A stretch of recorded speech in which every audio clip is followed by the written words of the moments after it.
আসসালামু আলাইকুম everyone, this is Rabeya. তেল ছাড়া কখনো খিচুড়ি রান্না করেছেন? আজকে আমি আপনাদেরকে দেখাবো তেল ছাড়া কিভাবে খিচুড়ি রান্না করা যায়।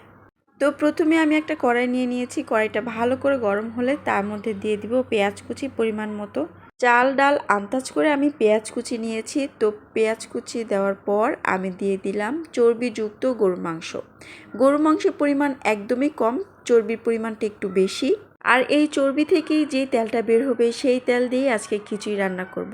তো আমি এখানে একটু কথা বলে নেই যে অল্প মাংসযুক্ত চর্বিগুলো কীরকম হয়। আমি অনেকগুলো পরিমাণে ফ্রিজে রেখে দিয়েছি, কিন্তু আজকে যতটুকু রান্না করব ততটুকুই দেখাচ্ছি। তো অনেক চর্বির সাথে যে অল্প পরিমাণে মাংস লেগে থাকে সেগুলো আমি কখনোই আলাদা করি না। এইরকম টাইপের মাংস আর চর্বিগুলো আমি একসাথে ফ্রিজে রেখে দিই। তারপর সারা বছর অল্প অল্প করে খিচুড়িতে দিয়ে খেয়ে থাকি। এতে করে তেলও কম লাগে আর খিচুড়ির মধ্যে একটা অন্যরকম মাংস ফ্লেভারও আসে, খুব ভালো লাগে। এরপর অল্প পরিমাণে লবণ দিয়ে আর অল্প একটু তেল দিয়েছি যেন চর্বিগুলো থেকে তেল বের হতে সাহায্য করে, তার জন্য অল্প একটু তেল ব্যবহার করেছি। এই তো দেখুন একদম চর্বি থেকে তেল বের হওয়া শুরু করছে। তো যাই হোক, তো এখন আরেকটু ভালো করে নাড়াচাড়া করে চর্বি আর মাংস চর্বিটা একদম যখন শুকিয়ে যাবে, তেল ছেড়ে দিবে, তার মধ্যে দিয়ে দিব পরিমাণ মতো আদা রসুন বাটা, তেজপাতা, লং, এলাচ, দারচিনি দিয়ে দিব খিচুড়ির পরিমাণ অনুযায়ী। তারপর আরেকটু নাড়াচাড়া করতে থাকবো। আদা রসুনের কাঁচা গন্ধটা চলে গেলে তার মধ্যে দিয়ে দিব হলুদ গুঁড়ো, জিরে গুঁড়ো, ধনিয়া গুঁড়ো, সাথে দিয়ে দিব মরিচের গুঁড়ো পরিমাণ মতো। সব রকমের মশলা দিয়ে দেওয়ার পর ভালো করে কষিয়ে নিব। কষানো হয়ে গেলে দিয়ে দিব অল্প পরিমাণের পানি আর একটু ভালো করে কষানোর জন্য। এরপর ঢাকনা দিয়ে ঢেকে কিছুক্ষণের জন্য রান্না করে নিব। এই তো কষানো হয়ে গেছে, যেহেতু এর মধ্যে থেকে তেল বের হয়ে গেছে। এরপর চাইলে খিচুড়িতে কিছু সবজি ব্যবহার করতে পারেন আপনার মন মতো। তো আমি এখানে নিয়েছি মিষ্টি কুমড়া আর আলু, সাথে একটা ঢেঁড়স ছিল, সেই ঢেঁড়সটা নষ্ট হয়ে যাবে এর জন্য ওই একটা ঢেঁড়সও দিয়ে দিয়েছি। এরপর সবজিগুলো যেন ভালো করে সিদ্ধ হয়ে যায় তার জন্য ঢাকনা দিয়ে ঢেকে কিছুক্ষণ রান্না করে নিব। সবজিগুলো সব সিদ্ধ হয়ে গেলে তার মধ্যে দিয়ে দিব ধুয়ে রাখা চাল ডাল।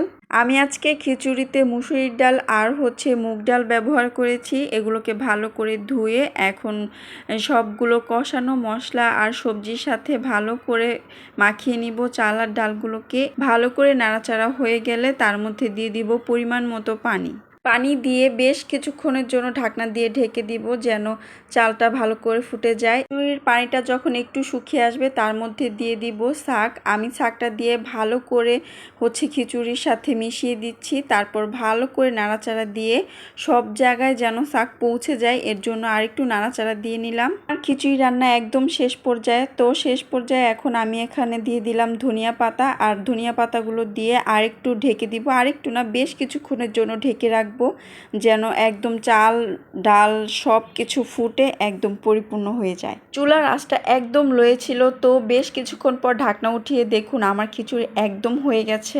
এটা দেখে কেউ বুঝতেই পারবে না আমি তেল ছাড়া রান্না করেছি। এমনকি ঘরের মানুষ কেউ বুঝতে পারেনি আমি তেল ছাড়া রান্না করেছি। আপনারা বলুন তেল ছাড়া খিচুড়ি কেমন হয়েছে? বাসায় এইভাবে ট্রাই করে দেখবেন, আলহামদুলিল্লাহ খেতে অনেক মজা হবে। তো আজকের মতো এখানেই বিদায়। সবাইকে আল্লাহ হাফেজ। দেখা হবে অন্য কোনো ভিডিওতে।